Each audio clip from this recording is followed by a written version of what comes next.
하나도 남김없이란 제목으로 오늘 말씀 전하기 원합니다. 오늘 말씀 읽으면서 어떤 생각이 드세요?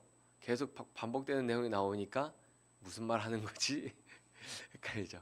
저도 어렸을 때 성경을 읽다 보면은 막 구약을 읽다 보면 같은 내용들이 반복될 때 왜 똑같은 얘기를 이렇게 많이 써놨지? 그냥 한 번만 쓰면은 다 알아들을 텐데 왜 이렇게 여러 번 반복해서 이야기할까? 그런 생각을 한 적이 굉장히 많은데 지금 이 똑같은 내용들이 반복되고 있는데 이 내용을 자세히 살펴보면 다 다른 이야기거든요. 근데 이 똑같이 느껴지는 것들은 무엇이냐면 하나님의 은혜가 반복되고 있음을 성경은 말해주고 있습니다. 얼마 전에 세계 양궁 대회가 있었어요. 지금도 아직 끝났는지 끝나지 않았는지 모르겠지만 제가 유튜브에서 영상을 하나 봤습니다. 남자와 여자가 이제 한 팀이 돼서 이제 경기를 하는 이제 대회였는데 남자 여자가 한 번씩 번갈아 가면서 이제 활을 쏘는 거예요. 총 16번의 화살을 쏘는 경기였는데 한국이 무려 15번이나 10점을 쐈습니다.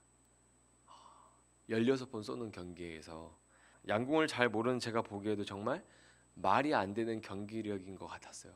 어떻게 저렇게 화살을 다 10점을 쏘지? 상대편도 굉장히 잘했거든요. 뭐 10점을 거의 쏘고 9점을 맞힌 게 한 4, 5번? 상대편도 굉장히 잘했어요. 프랑스 팀인데 근데 한국 대표 선수한테는 비교가 안 되더라고요.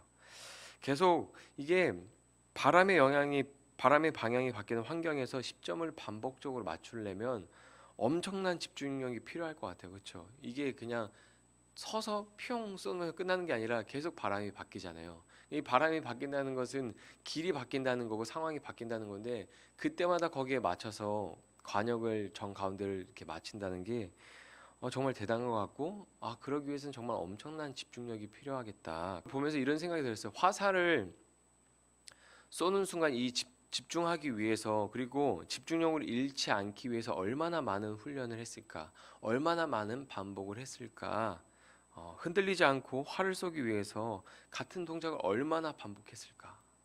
굉장히 많은 반복을 했겠고 굉장히 오랜 시간을 반복을 했겠죠. 요즘 사람들은 건강한 삶에 관심이 많습니다. 혹시 관심이 있으세요? 건강한 삶에? 요즘 사람들은 점점 노인 인구가 증가하고 요즘 시대가 120세 시대라고 해서 사람들은 건강한 삶, 건강한 삶에 대해서 가치를 두고 굉장히 그것을 공부하고 노력합니다. 건강한 삶을 살기 위해서. 그런데 건강한 사람의 삶을 들여다보면 한 가지 공통점이 있는데 그게 무엇이냐면 삶에 반복되는 루틴이 있는 거예요. 몇 시에 일어나서 아침을 먹고 뭐 한다든지 아니면 운동을 한다든지 반신욕을 한다든지 건강한 사람 장수하는 사람 보면은 그런 반복되는 루틴이 다 있더라고요. 어, 얼마 전에 이제 일본에서 94세 할머니가 인터뷰한 내용을 제가 봤는데 신체 나이가 몇 살이었는지 알아요? 36. 94세인데 그분의 루틴이 뭐냐면 아파트 2층인데 한 번도 엘리베이터 탄 적이 없대요. 무조건 걸어 다니는 거예요. 올라갈 때 내려갈 때 걸어 다니고 아직도 주변의 이웃들 중에 수다를 나눌 수 있는 대화할 수 있는 좋은 친구들이 10명이 있대요. 뭐 나이 상관없이. 그리고 일을 해요. 어, 일을 하고 재봉틀 하는 일을 하고 저녁에는 항상 반신욕을 하는데 물장구 격렬하게 500번을 한대요. 막 이렇게 그게 자기의 그 반복 루틴이 그 얼마나 오래 했는지 모르겠어요. 그러니까 건강한 삶을 사는 사람들의 공통점을 들여다보면 반복되는 루틴이 있다라는 거죠. 어, 삶이 흐트러지지 않고 같은 것을 매일 반복하는 것은 굉장히 어려운 거죠. 그렇죠? 우리가 같은 관역에 활을 쏴서 10점을 반복해서 맞히는 것도 굉장히 어려운 거고 삶이 흐트러지지 않고 매일 반복한다는 것은 굉장히 어려운 일이에요. 그런 걸 잘하는 사람들이 예전에 텔레비에 나왔죠. 달인. 혹시 보셨나요? 그런 걸 잘하는 사람 우리는 달인이라고 그러죠. 근데 신앙생활도 비슷해요. 매일 동일한 걸 반복하는 거 굉장히 어렵고 신앙을 지키는 것도 마치 동일한 걸 반복해야 되는 그런 일 같아요. 어렵습니다. 신앙생활을 하다 보면 우리가 하나님의 은혜로 우리가 스스로 건널 수 없는 요단강을 건너보기도 하고 여리고성을 무너뜨리는 기적을 경험할 때가 있어요. 신앙생활 하다 보면 정말 내가 할 수 없는 일이고 내가 어떤 경험해 볼 수 없는 일이지만 하나님의 은혜 가운데 그 일들을 우리가 경험해 볼 때가 있거든요. 여러분이 경험을 해보셨는지 모르겠지만 앞으로 신앙생활을 하다 보면 그런 말도 안 되는 일들이 내 인생에 이루어지는 것을 경험하게 되실 거예요. 그런데 요단강을 건너고 여리고 성이 무너지는 놀라운 은혜를 우리는 매일 삶 속에서 왜 경험하지 못할까요? 우리는 신앙생활 하다 보면 이스라엘 백성들이 요단강을 건너고 여리고 성을 무너뜨리는 것들을 경험하는 것처럼 우리도 그런 은혜와 기적을 경험할 때가 있거든요. 근데 왜 매일의 삶 속에서 그걸 경험하지 못할까요? 오늘 본문을 보면 이스라엘 백성들이 가나안 남부 지역의 다섯 왕들의 목을 밟고 성읍을 정복하는 이야기가 반복해서 나와요. 우리가 지난주에 봤잖아요. 다섯 왕들의 목을 밟고서 이제 그들을 무덤에 이제 넣는 그런 내용들을 봤는데, 그 왕들을 다 죽이고 나서 어떻게 하냐면 이제 다섯 성읍들을 차례차례 하나씩 찾아가서 그것들을 다 정복하고 그들을 멸망하는 장면이 나와요. 그리고 여기서 멸망시킬 때 단어를 진멸하다라는 단어를 사용하는데, 이게 호흡이 있는 모든 사람들 다 죽였다는 이야기거든요. 다 죽이고 정복하는 이야기가 나옵니다. 다섯 성읍의 연합군이 도미노가 쓰러지듯이 이스라엘 군대 앞에서 맥없이 쓰러지고 멸망당하는 내용이 지금 기록되어 있는 거예요. 근데 이게 우리가 놀라워야 되는 게, 이 한 성읍 한 성읍 그 성읍이 갖고 있는 군사력과 힘이 굉장히 막강하거든요. 근데 이스라엘 앞에서 도미노가 툭 쓰러진 것처럼 이스라엘을 마주할 때마다 픽픽 쓰러지는 거예요. 여리고성을 무너뜨렸던 은혜가 이스라엘이 싸울 때마다 계속 이어지고 있는 것을 성경에서는 보여주고 있는 것이죠. 마치 우리나라 국가대표 선수들이 양궁에서 화살을 딱 쐈는데 10점을 맞히고 또 10점을 맞히고 또 10점을 맞히는 그런 일처럼, 이 전쟁에서 하나님께서 여리고성을 무너뜨렸던 은혜를 주시고 여리고성을 무너뜨렸던 은혜를 주시고 또 그 은혜가 계속 이어지고 있다는 것을 말해주고 있거든요. 우리 삶에서도 그런 은혜가 계속 이어져야 되는데 왜 우리 삶에서는 이어지지 않을까를 생각해 보면 오늘 말씀이 굉장히 좋은 답을 우리에게 제시해주고 있는 것을 볼 수 있어요. 여호수아 10장 28절 말씀을 보면 이런 말씀이 있습니다. 그날에 여호수아가 막게다를 취하고 칼날로 그 성읍과 왕을 쳐서 그 성읍과 그 중에 있는 모든 사람을 진멸하여 바치고 한 사람도 남기지 아니하였으니 막게다 왕에게 행한 것이 여리고 왕에게 행한 것과 같았더라. 어떻게 끝납니까? 막게다를 취할 때 그 마지막에 나온 문장이 뭐였어요? 막게다 왕에게 행한 것이 여리고 왕에게 행한 것과 같았더라. 그러니까 여리고 성에서 일어났던 일이 또 일어났다는 거죠. 그 다음 30절 말씀 보면 또 동일하게 이야기하고 있습니다. 여호와께서 또 그 성읍과 그 왕을 이스라엘 손에 붙이신지라 칼날로 그 성읍과 그 중에 모든 사람을 쳐서 멸하여 한 사람도 남기지 아니하였으니 그 왕에게 행한 것이 여리고 왕에게 행한 것과 같았더라. 그러니까 이게 지금 28절은 막게다 성읍에 대한 이야기고 그 다음에 이 30절은 다른 성읍에 대한 이야기인데 연속해서 두 번 뭐라고 말하고 있냐면 여리고 성에서 일어났던 일이 동일하게 일어나더라. 그러니까 여리고 성이 무너졌던 그 은혜가 동일하게 다른 성읍들에게도 이어지고 있음을 지금 성경은 우리에게 말해주고 있는 거거든요. 하나님의 은혜가 계속 이어졌더라. 하나님이 여리고를 무너뜨릴 때처럼 이스라엘 백성들과 함께 했더라. 또 이것을 다시 뒤집어서 생각해 보면 무슨 의미냐면, 이스라엘 백성들이 여리고성에서 어떻게 했나요? 하나님 앞에 철저히 순종했죠. 하루에 한 바퀴씩 돌고 마지막 날 7바퀴 돌고. 이스라엘 백성들이 여리고에서 하나님께 순종했던 것처럼 동일하게 하나님 앞에 철저히 순종했더라라는 의미도 되는 거거든요.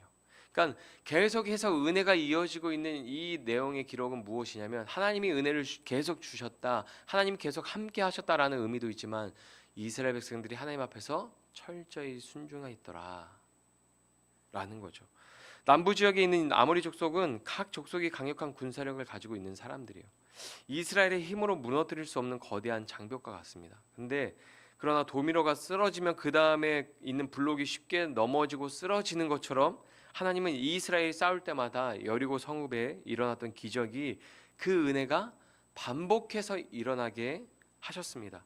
28절에 막게다 성읍을 정복할 때는 여리고 왕에게 일어났던 일과 동일하게 그 일이 일어났더라라고 말하고 있고, 30절에 림나를 정복할 때에도 여리고 성에 있었던 일이 동일하게 일어났다라고 말하고 있고, 라기스를 이제 정복할 때 세 번째는 림나를 정복할 때와 같았더라라고 이야기하고 있고, 에글론을 정복할 때는 라기스에서 동일한 일이 일어났다라고 이야기하고 있고, 헤브론을 정복할 때는 에글론에서 있었던 일과 동일하게 일어났더라 이렇게 이야기하고 있어요. 마치 도미노가 쓰러지듯이. 근데 처음에 두 번 이제 그 여리고성을 언급하는 것은 무엇이냐면 다시 우리를 생각을 회상시켜 주는 거죠. 아, 여리고성에 어떤 일이 있었는지, 그 은혜가 지금 이어지고 있다는 것을 우리에게 우리가 자각할 수 있도록 성경은 이렇게 두 번 언급한 다음에 그 성읍을 정복한 이야기가 그 다음 성읍에서 이어지고, 그 다음 성읍에서 있었던 일이 그 다음에 이어지고, 계속 그렇게 이어지는 내용들이 오늘 말씀에 나오는 거예요. 이게 무엇을 의미합니까? 이스라엘이 기브온 사람의 구조 요청을 듣고 밤새 달려왔을 때부터 싸움이 반복되는 긴 시간 동안 흐트러지지 않고 하나님께 철저히 순종했음을 의미하는 거예요. 얼마나 방해 요소가 많았을까요? 이게 같은 장소에서 서서 활 쏘는 것과는 완전히 차원이 다른 거예요. 지형도 다르고 날씨도 다르고 뭐 환경이 계속 바뀌잖아요. 성읍이 맨날 같은 장소에만 있는 건 아니잖아요. 우리가 뭐 이렇게 링 위에서 뽕싱이나 뭐 어떤 격투기 경기장에서 링 위에 만나가지고 막 싸움하는 것처럼 매일 같은 공간에 싸우는 게 아니잖아요. 전쟁이고 다른 성읍들이란 말이에요. 매일 환경이 바뀌고 날씨도 바뀌고 시간도 다른데 그 모든 상황과 시간 속에서 흐트러지지 않고 하나님께 집중하면서 그 시간을 이스라엘이 지나왔다라는 것을 이야기하고 있는 거거든요. 28절에 나오는 막게다를 취하는 내용은 연합군 왕들의 목을 밟은 날 이루어졌습니다. 그날 연합군 5왕들의 목을 밟은 그날 막게다 성을 정복했어요. 그러나 나머지 성읍들은 그 모든 5성읍들을 하루아침에 정복한 것은 아니었죠. 자료를 살펴보면 어떤 신학자는 어떻게 이야기하냐면 이 가나안 남부 지역을 정복하는데 6개월 정도 걸렸을 것이다 라고 이야기를 하는 거예요. 그러니까 이 전쟁이 무엇을 의미하냐면, 여러분 한번 같이 생각해 볼까요? 저는 기브온 주민이 이렇게 도와달라고 해서 마음이 감동이 왔어요. 우리가 이스라엘 백성들이에요. 여호수아예요. 이 기브온 주민이 도와주세요. 우리 약속했잖아요. 살려주세요. 이렇게 했을 때 마음이 감동이 왔어요. 그래, 우리가 도와줘야지 하고 딱 갔는데 그렇게 싸우러 나갔지만 이 일이 6개월 동안 집에 돌아오지 못하는 어떤 희생과 섬김의 일이라고 생각하면 쉽게 우리 발걸음이 떨어졌을까요? 떨어지지 않았을까요? 떨어지지 않았을 것 같아요. 보세요. 이 전쟁이 도와주세요 해서 나갔는데 그냥 한 번 싸우고 끝이 아니라 6개월 정도 이어지는 싸움이었어요. 근데 그 6개월 동안 5성읍을 무너뜨리는 그 과정 가운데 또 다른 사람들도 도와준다고 한 번 왔었거든요. 그러니까 이 6번에 뭐 크게 싸우면 6번 정도, 그리고 6개월 정도 그 싸움이 지속되는 그 기간 동안 이스라엘은 흐트러지지 않았고 하나님의 은혜가 계속 이어졌고 철저히 순종하는 그런 모습들이 있었단 말이에요. 하나님께 얼마나 집중했는지 모르는 거죠.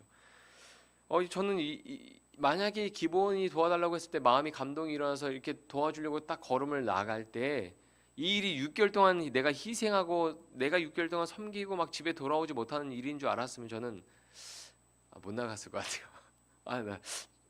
좀 이번에 좀 바쁜데 6개월 동안 내가 집에 못 들어가면 우리 애들이 좀 힘든데, 그래서 미안해 그냥 기도할게 그냥 이렇게 했을 수도 있을 것 같아요. 근데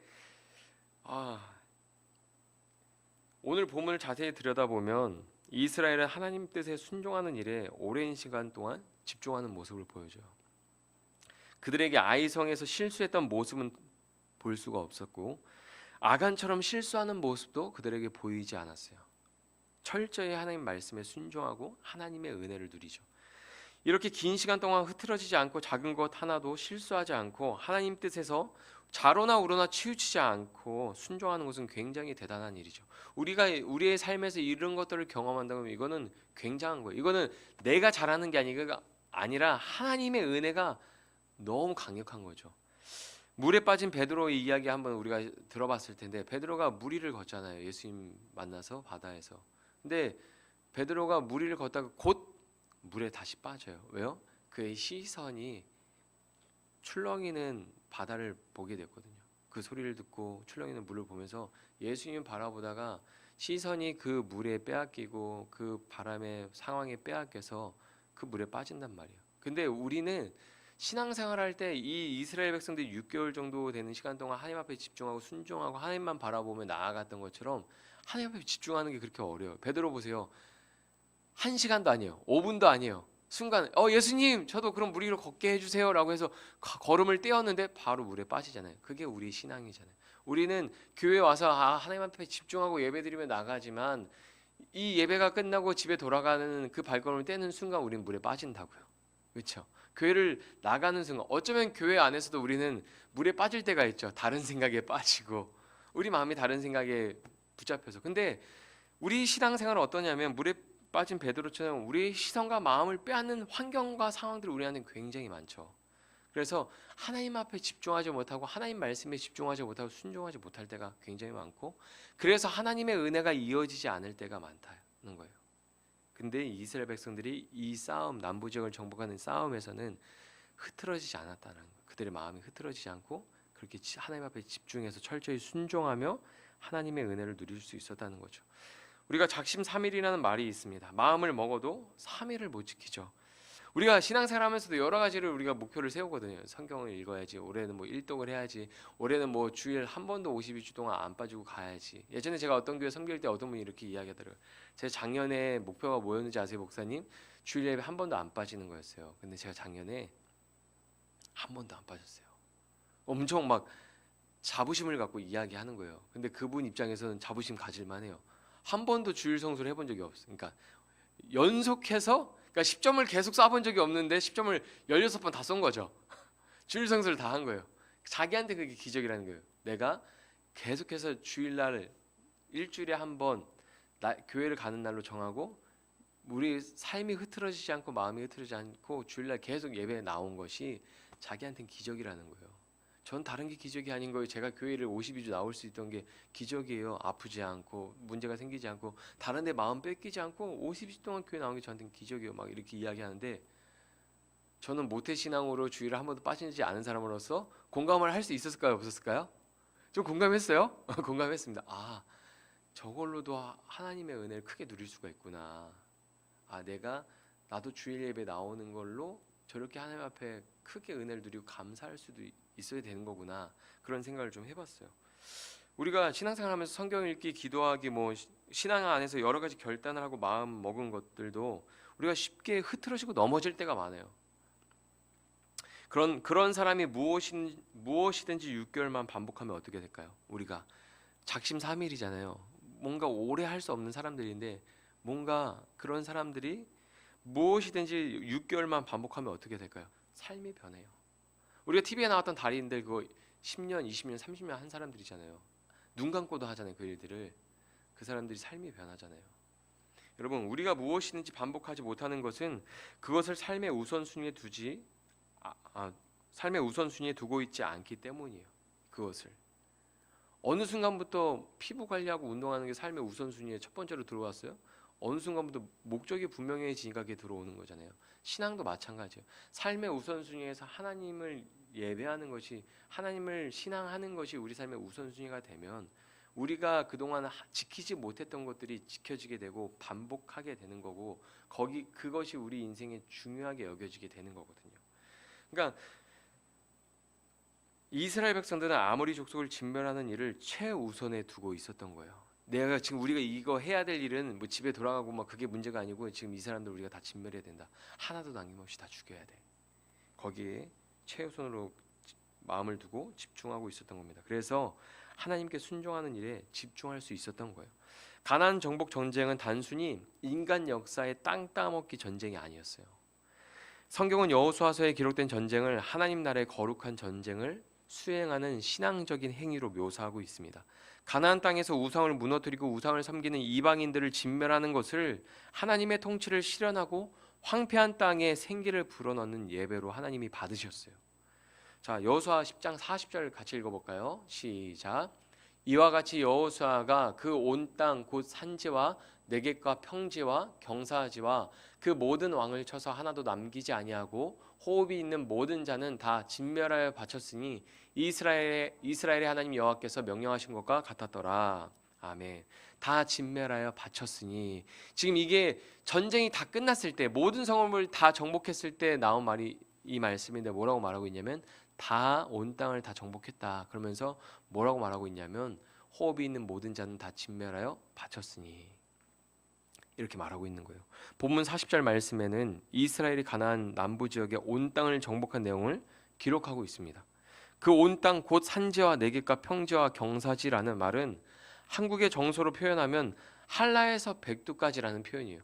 모든 지역을 다 말하는 거거든요. 아울러서 그 땅의 산지, 평지, 골짜기 모든 땅을 정복했다라는 거예요. 하나도 남김없이 모든 대적들을 다 죽이고 정복했다라는 거죠. 그리고 이어서 나오는 말씀이 무엇입니까? 호흡이 있는 모든 자는 다 진멸하여 바쳤으니라고 말하고 있습니다. 이스라엘은 그 땅에 있는 모든 것을 하나도 남기지 않고 하나님께 바쳤습니다. 가나안 남부 지역의 모든 것을 온전히 하나님께 바쳤습니다. 여기에 나오는 진멸이라는 단어는 여호와께 봉헌물로 바치다라는 뜻을 가진 히브리어 하람이에요. 하람. 그러니까 이 용어 자체가 예배 용어예요. 진멸이라는 단어 히브리어에서는, 그러니까 가나안 남부 지역을 한 성읍 한 성읍 찾아가면서 진멸하는 것을 하나님은 예배로 받으신 거예요. 이스라엘은 하나님 앞에 그것을 예배로 드린 거고 하나님 그것을 예배로 받으셨습니다. 하나님의 통치가 없는 황폐한 땅에서 이스라엘을 통해서 그 땅에 하나님의 통치가 실현되고 하나님의 나라가 임하게 된 거예요. 하나님을 모르는 사람들, 하나님의 말씀에 순종하지 않는 사람들, 하나님의 통치가 없겠죠. 근데 거기서 이스라엘 백성들이 하나님의 통치를 따라 거기서 하나님 말씀으로 정복할 때 그곳에 하나님의 통치가 실현되고 하나님 통치가 이루어지면서 하나님 나라가 확장되는 거예요. 하나님 나라가 되어져 가는 거죠. 그렇게 하나님 나라가 황폐한 땅에 세워지게 되는 거예요. 이스라엘이 가나안 남부 지역을 정복하는 과정은 우리의 신앙에서도 반드시 일어나야 하는 과정이에요. 지금 이 말씀이 우리의 신앙에서도 일어나야 되는 과정입니다. 이스라엘은 이미 연합군 5 왕들의 머리를 밟았죠. 다 죽였어요. 우리가 예수님을 구주로 믿고 고백하는 사건은 예수님이 사탄의 머리를 밟으신 승리를 취하는 거예요. 그 사건인 거예요. 우리가 예수님을 구주로 믿고 고백하고 영접하는 그 사건이 어떤 사건이냐면 이스라엘 백성들이 아모리 족속의 5 왕들의 머리를 밟고 승리를 이미 얻었잖아요. 그 승리에 우리가 동참하는 사건입니다. 우리가 예수를 믿고 고백하는 사건이. 예수님을 믿은 이후에 우리의 삶은 어떤가요? 그런데 사탄의 권세 아래서 우리가 살고 있죠. 다 죽음으로 갈 사람들이었는데 그 사탄의 권세에서 나와서 그 사탄의 권세에서 하나님께서 우리를 건져주셔서 하나님의 권세 아래서 우리를 살게 하셨죠. 하나님의 통치 안에 두셨어요. 하지만 그렇게 하나님의 백성이 되어서도 여전히 어떻습니까? 하나님의 통치를 벗어나서 내 욕망을 따르고 내 지혜를 따르고 세상의 가치를 따라 보기 좋은 것들을 선택하며 살아가죠. 하나님의 통치 안에서 아담과 하와가 선악과를 먹고 불순종하고 벗어났던 것처럼 우리는 여전히 하나님의 백성으로서 하나님의 통치 안에 있지만 그 통치를 따르지 않고 살아갈 때가 있어요, 없어요? 많죠. 하나님의 통치를 벗어나서 욕망을 따른 인생의 결과가 아간이고, 기억나죠? 아간. 재물을 숨겼던 아간이고, 하나님의 통치를 벗어나서 내 지혜를 따르는 인생의 결과가 아이성 전투의 패배예요. 전력을 다하지 않잖아요. 지금 이게 무슨 싸움인지 감이 없는 거죠. 전력을 다하지 않잖아요. 3,000명만 보내도 충분할 것 같습니다. 그랬다 완전 패하잖아요. 이것이 무엇을 의미합니까? 하나님의 백성이 되어도 그분의 통치가 우리 삶에서 실현되지 않으면 우리의 인생의 고통과 괴로움은 반복되는 거예요. 하나님이 함께 하시면 하나님의 백성이 되고 하나님의 은혜를 누리면 그 은혜가 계속 이어지면서 고통과 괴로움이 없는 인생을 살게 되는데, 하나님의 백성이 되어서도 하나님의 통치 안에서도 그 통치를 벗어나서 내 욕망을 따르고 내 지혜를 따르면 그 인생에서는 고통과 괴로움이 반복될 수 있다라는 거예요. 우리는 삶에서 하나님께 바쳐야 될 것들을 분별해야 합니다. 우리는 삶에서 하나님의 통치가 실현되도록 철저히 하나님 말씀에 순종해야 합니다. 그것이 하나님께서 우리에게 원하는 삶이고 예배입니다. 가나안 정복 전쟁에서 이스라엘이 했던 일을 바울은 신약에서 이렇게 권면합니다. 로마서 12장 1절에서 2절 같이 읽어볼까요? 시작. 그러므로 형제들아, 내가 하나님의 모든 자비하심으로 너희를 권하노니 너희 몸을 하나님이 기뻐하시는 거룩한 산 제물로 드리라. 이는 너희가 드릴 영적 예배니라. 너희는 이 세대를 본받지 말고 오직 마음을 새롭게 함으로 변화를 받아 하나님의 선하시고 기뻐하시고 온전하신 뜻이 무엇인지 분별하도록 하라. 아멘.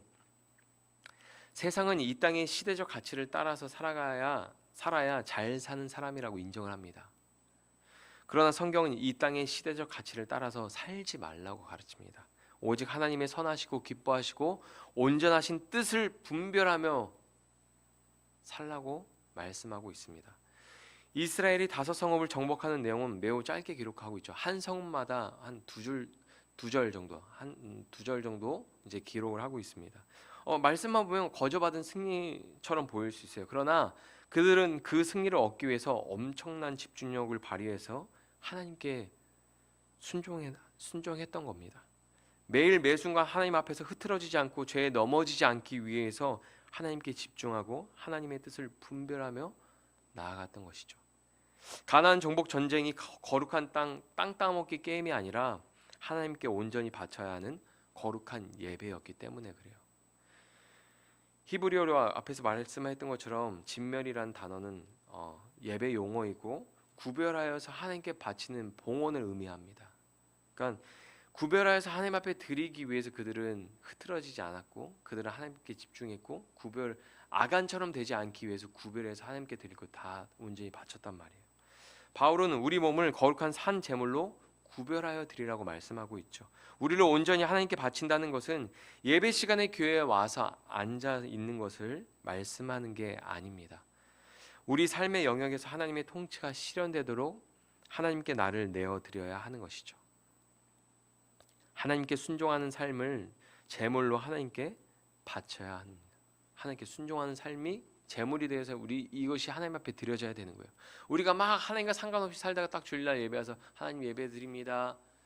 그것이 드려지는 것이 아니라 우리가 어쨌든 넘어지든 넘어지지 않았든 철저히 하나님 앞에서 순종하고 예배자로 살기 위해서 살다가 와서 하나님 앞에 드려질 때 그것이 하나님이 받으시는 온전한 예배로 드려지는 거죠.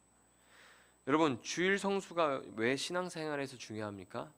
우리에게 주어진 모든 시간을 하나님께 바치는 봉헌이고 우리의 모든 시간이 하나님의 것임을 고백하는 시간이기 때문에 그래요. 이 주일 성수가 단순히 그냥 정해놓은 예배 시간이기 때문에 그런 것이 아니라 우리의 시간이 모든 시간이 하나님께 속해 있고 이 모든 시간을 하나님께 내어드립니다. 나의 모든 삶을 하나님께 내어드립니다라는 고백이 주일 예배예요. 그렇기 때문에 주일 예배를 지키는 것이 굉장히 신앙에서는 중요하죠. 11조가 신앙생활에서 왜 중요합니까? 우리가 소유하고 있는 모든 재물이 하나님의 것임을 고백하고 바치는 신앙 고백이기 때문입니다.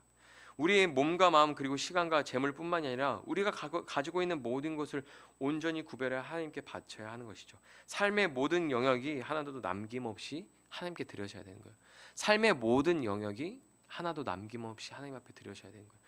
우리가 예를 들면 우리가 24시간 일주일 살아갈 때 주일날 1시간 예배드린 그 시간만 구별해서 하나님 앞에 드려지는 것이 아니라 내가 일하는 시간에도 내가 가정에서도 내가 누군가를 만나서 어울리고 교제하는 그 시간도 내 모든 시간이 하나도 남김없이 구별되어서 누구한테 바쳐져야 되는 거예요?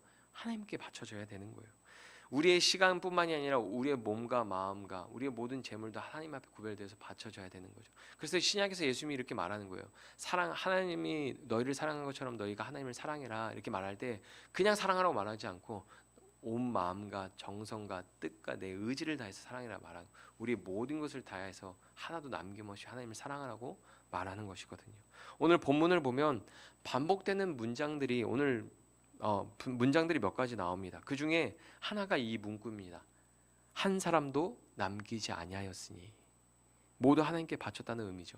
한번 말씀 볼까요? 말씀 보면 이 전쟁 때마다 계속 반복되는 문장이에요. 한 사람도 남기지 아니하였으니. 첫 전투에서도 나오죠. 두 번째 전투에서도 한 사람도 남기지 아니하였으니. 그 안에 모든 사람을 쳐서 멸하였으니. 무슨 말이에요? 한 사람도 남기지 않았다는 거죠. 또 한 사람도 남기지 아니하였더라. 하나도 남기지 아니하였으니. 하나도 남기지 아니하였으니. 계속 반복되죠. 이스라엘 백성들은 한 사람도 남기지 않고 하나님께 바쳤습니다. 우리의 신앙과 삶은 어떤가요? 신앙과 삶이 일치하나요? 신앙과 삶이 일치한다는 것은 하나도 남기지 않고 삶을 하나님께 바치는 것을 의미합니다. 보세요. 우리가 신앙대로 우리가 살아가면 어떻게 될까요? 하나님의 통치가 우리 삶에 이루어져요. 계속 하나님의 통치를 경험하고 하나님의 은혜를 경험하고 하나님이 함께 하시는 걸 경험하고 하나님의 통치가 내 삶에 이루어져요. 하나도 남김없이 신앙대로 살 때마다, 말씀을 따라갈 때마다, 그럼 우리는 어떻게 될까요? 우리가 변하겠죠. 우리 삶이 변화가 이루어지겠죠. 우리가 매일 예배드리고 매주 매년 신앙생활 하는데 변화가 없다? 하나님의 통치가 이루어지지 않는 거예요. 하나님의 통치가 있다면 대적들이 쓰러지고 도미노가 쓰러지는 것처럼 대적들이 쓰러지고 죄악들이 사라집니다, 삶에서. 근데 변화가 없다는 건 무엇을 의미하냐면 하나님이 없는 게 아니라 내가 신앙과 삶이 분리되어 있다는 것을 의미하는 거예요. 신앙과 삶이 일치됐죠. 내가 믿는 하나님을 믿는 신앙하는 그 신앙이 내 삶에서 최우선에 두고 그 신앙대로 살 수 있어야 신앙과 삶이 일치되고 그 삶에는 하나님의 통치가 실현되고 변화가 일어나는 거거든요. 세상의 가치를 따르지 않고 하나님 말씀을 따르고 있다면 우리의 삶은 반드시 변하게 되어 있습니다. 예수님은 그것을 열매라고 말씀하셨습니다. 예수님을 나의 구주로 고백하고 하나님을 유일한 신, 전능의 왕, 평강의 왕으로 믿는다면 우리는 그분의 통치를 따라야 하는 것이죠. 우리 삶에 그분의 통치가 실현되어야 합니다. 오늘 본문에서 한 사람도 남기지 아니하였더라는 문장이 반복되었는데 그 문장 앞에 항상 먼저 나오는 단어가 있습니다. 바로 그 왕이라는 단어예요. 그 왕이라는 단어가 항상 나와요. 그 왕과 그에게 속한 모든 사람들이 하나도 남기지 아니하였더라. 막 이런 내용이 나옵니다. 하나님의 거룩한 전쟁은 그 성읍을 통치하는 왕과 그에게 속한 모든 사람을 멸하고 하나님의 왕권을 세우는 싸움이었어요. 그러니까 우리의 삶이 그 싸움의 전장인 거죠. 우리의 삶의 왕이 누구예요? 하나님이십니까? 우리 삶의 왕이 나일 수도 있고 돈일 수도 있고 어떤 세상의 잘못된 가치일 수 있잖아요. 근데 우리의 삶이 우리 삶 자체가 우리 인생 자체가 하나님의 왕권을 세우는 거룩한 전장인 거예요. 보세요. 주일 성수도 그래요. 우리가 어떤 삶에서 아무것도 아닌 것 같지만 우리의 왕이 누구인가를 보여주는 것들이 몇 가지 있는데 주일날 우리의 시간을 구별해서 예배자리에 나서 예배드리는 것, 주일 성수하는 것, 그것이 우리의 왕이 누구인지를 우리는 고백하는 시간이거든요. 우리가 아무것도 아닌 것 같지만 밥 먹기 전에 그냥 기도 짧게 하는 거, 식사기도 하는 거, 이거 우리의 주인이 누구인지 고백하는 신앙 고백이거든요.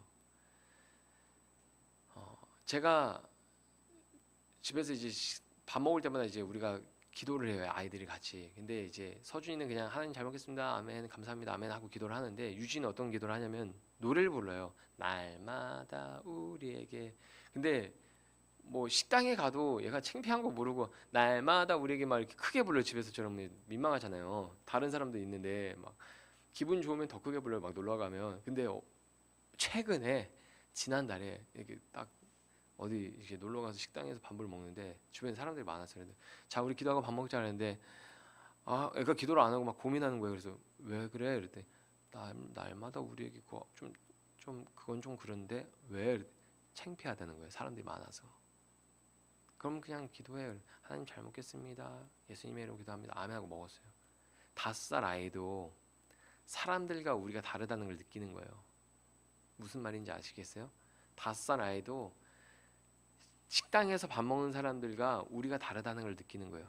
5살 아이가 느끼면 세상에 있는 사람들도 느낄까요? 못 느낄까요? 아, 저 사람도 우리랑 다르다. 저 사람도 하나님 믿는 사람들이구나. 아, 저 사람들은 삶의 주인이 저들이 아니라 하나님이구나. 우리는 우리가 삶을 우리가 주도적으로 살아가고 우리가 왕이 되어서 살아가고 우리가 어떻게 보면 다른 어떤 사람이나 어떤 물질적인 어떤 가치들이 왕이 되어서 살아가는데 우리의 그런 고백들 있잖아요. 주일 예배를 지키는 것, 식사기도 하는 단순한 그거 하나 자체가 삶에 큰 변화를 일으켜요. 제가 아는 자매가 회사에서 식기도를 계속 하는 거예요. 근데 회사 사람들이 같이 도시락을 먹었던 자매거든요, 직업 특성상. 근데 그렇게 기도를 한 지 한 2달 지났을 때 다른 자매가 사실 나도 교회 다녀하면서 식기도를 시작한 거예요. 근데 또 옆에 있는 분이 사실 나 장로님 딸이야 이러면서 식기도를 시작한 거예요. 알고 보니까 다 교회 다니는 사람들이에요. 어떻게 보면 식기도 하는 자매보다 신앙생활이 더 신앙 지식이 더 많은 사람들일 수도 있어요. 근데 그렇게 식기도를 하면서 그 안에 분위기가 바뀌었어요. 같이 식기도 하고 같이 그 식사하는 시간이 교회 생활이나 삶의 어떤 소그룹 모임처럼 바뀐 거예요. 내 신앙을 고백하는 그 사건들이 삶을 변화시킬 수 있다는 거예요. 내 삶만 변화시키는 게 아니라 다른 사람의 삶도 변화시킬 수 있는 거예요. 하나님의 통치가 실현되면. 거룩한 전쟁은 여호와의 왕권을 위한 싸움이기에 여호와의 싸움입니다. 말씀 보면 42절에 이렇게 기록하고 있습니다. 이스라엘의 하나님 여호와께서 이스라엘을 위하여 싸우셨으므로 여호수아가 이 모든 왕들과 그들의 땅을 단번에 빼앗으니라. 성경이 뭐라고 말하고 있습니까? 여호와께서 이스라엘을 위하여 싸우셨으므로. 그러니까 이 거룩한 전쟁이 여호와 하나님의 싸움이라고 말하고 있는 거죠. 하나님은 하나님 나라를 세우시고 하나님의 주권으로 다스리시기 위해서 싸우시는 분이에요. 그 일을 이루시기 위해서 예수님을 이 땅에 보내신 겁니다. 그리고 하나님은 예수님 안에 있는 우리에게 하나님의 왕권을 세우는 거룩한 싸움을 하라고 명령하시죠. 막 사회를 변화시키라는 게 아니에요. 먼저 내 삶에서, 내 삶의 영역에서, 나의 모든 시간 속에서 하나도 남김없이 하나님 앞에 바치는 그 거룩한 싸움을 하나님은 우리에게 요구하시죠. 다른 왕들이 우리 안에 자리를 지키고 있는 것을 하나님은 용납하지 않습니다. 그 왕들을 죽이고 내쫓는 싸움이 거룩한 전쟁이고 이것을 죄 죽이기라고 표현하기도 해요. 내 안에 아직 남아있는 은밀한 죄악을 회개하고 우리는 하나님 통치 안에 들어가야 합니다. 하나님 통치에서 벗어나서 내가 생각하고 살아가는 영역들을 회개하고 하나님 앞에 그것을 다 바쳐야 되는 거죠. 하나님께 집중해야 하나님의 뜻을 분별할 수 있고 온전히 예배 드릴 수 있습니다. 거기에 회복과 치유가 일어나는 거예요. 하나님의 통치가 내 삶에 일어나면 회복과 치유는 자연스럽게 일어납니다. 이 싸움은 개인의 싸움이기도 하지만 그것보다 더 중요한 것은 이 싸움이 공동체적인 싸움이라는 거예요. 하나님은 우리 개개인을 교회로 부르셨죠. 그렇죠? 단수로 살아가는 인생을 복수로 부르셨습니다. 혼자 잘 먹고 잘 살아도 행복했던 인생이 교회로 부름을 받으면 이전과는 전혀 다른 삶을 살아야 행복을 느낄 수가 있어요. 왜냐하면 더 가치 있는 삶을 알았기 때문입니다. 더 가치 있는 삶이 존재하기 때문에 그래요. 거룩한 전쟁은 혼자 잘해야 승리하는 싸움이 아니고 이 싸움은 첫째는 하나님의 싸움이고 둘째는 공동체의 싸움이라는 것을 기억해야 돼요. 개인의 신앙이나 능력이 탁월하다고 전쟁에서 승리할 수 있는 게 아니죠. 아무리 내가 오랜 시간 동안 막 기도를 한다고 해서 그 사람이 이 전쟁에서 승리하는 게 아니에요. 오늘 본문 29절, 31절, 34절, 36절, 38절에서 반복되고 있는 문장이 있어요. 또 바로 온 이스라엘과 더불어라는 문장입니다. 우리 성경을 볼까요? 29절 보면 온 이스라엘과 더불어, 또 31절에서 온 이스라엘과 더불어, 34절에서도 온 이스라엘과 더불어, 36절에서도 온 이스라엘과 더불어, 마지막 38절에서도 온 이스라엘과 더불어 라고 말씀하고 있죠. 거룩한 전쟁은 여호수아 혼자의 싸움이 아니었습니다. 온 이스라엘과 함께하는 싸움이었죠. 하나님 나라를 세우고 하나님의 통치를 회복하고 실현하는 싸움이 내가 뭔가 잘해야 되는 그런 싸움이 아니라 죄를 죽이는 그런 싸움, 어떤 거룩한 싸움이 내가 뭔가를 잘해야 되는 싸움이 아니라 하나님 안에서, 공동체 안에서 이루어져야 되는 싸움이라는 거예요. 그래서 신앙 공동체가 굉장히 중요하죠. 건강한 신앙 공동체 안에서 하나님의 통치를 경험하고 이런 예배나 우리 소그룹 모임이나 어떤 성경 공부나 어떤 소그룹 모임을 통해서 하나님의 어떤 통치를 경험하고 하나님의 나라를 경험할 수 있어야 하는 거죠. 저는 더바인 교회가 그런 교회가 되기를 꿈꿉니다. 하나님의 통치 아래서 모든 사람이 하나 되어서 하나님의 나라를 누리는 하나님 나라의 공동체가 되기를 소망해요.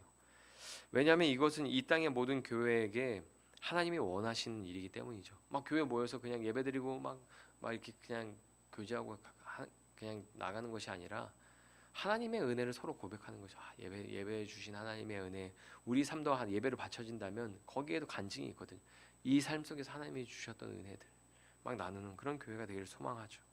여호와의 신앙이 없는 가나안 땅에 이스라엘이 복음처럼 들어가서 거룩한 전쟁을 할 때 그 땅이 여호와의 신앙으로 세워졌던 것처럼 여호와의 신앙이 없던 우리 삶에 예수 그리스도의 복음이 들어와서 우리의 모든 삶의 영역이 그리스도의 은혜와 사랑으로 정복을 당하고 여호와의 신앙으로 세워져 가는 거예요. 그렇죠? 가나안 땅이 이스라엘 백성들이 딱 들어갔다고 해서 그 땅이 하나님 나라가 되진 않았잖아요. 이스라엘 백성들의 땅이 되진 않았잖아요. 과정이 있었고 시간이 걸렸죠. 우리가 여호와 신앙이 없던 우리 삶에 예수 그리스도의 복음이 들어오면 우리의 모든 삶의 영역이 그리스도의 은혜와 사랑으로 정복당하는 그런 과정과 시간들이 우리에게 필요하죠. 그것들이 어느 정도 지나가면 우리의 삶이 여호와의 신앙으로 세워져 가는 거죠. 더 많은 시간, 더 깊이 하나님의 은혜를 고백하고 믿음으로 살게 되는 거죠. 그 일은 혼자 할 수 있는 게 아니라 공동체적으로 이루어가는 거예요. 교회로. 가정에서 교회에서 하나님의 통치가 확장되고 삶의 모든 영역이 하나도 남김없이 하나님께 바쳐지는 인생이 되시기를 축복합니다. 여호와 하나님께 나를 온전히 바치는 거룩한 예배자가 되시기를 축복합니다. 그런 예배자들이 모여서 하나님을 예배하는 순전한 교회가 되기를 소망합니다. 여러분 함께 소망해 주세요. 여러분의 삶에 그런 은혜가 있기를 교회가 그러한 교회가 되도록 함께 소망하고 우리가 기도했으면 좋겠습니다.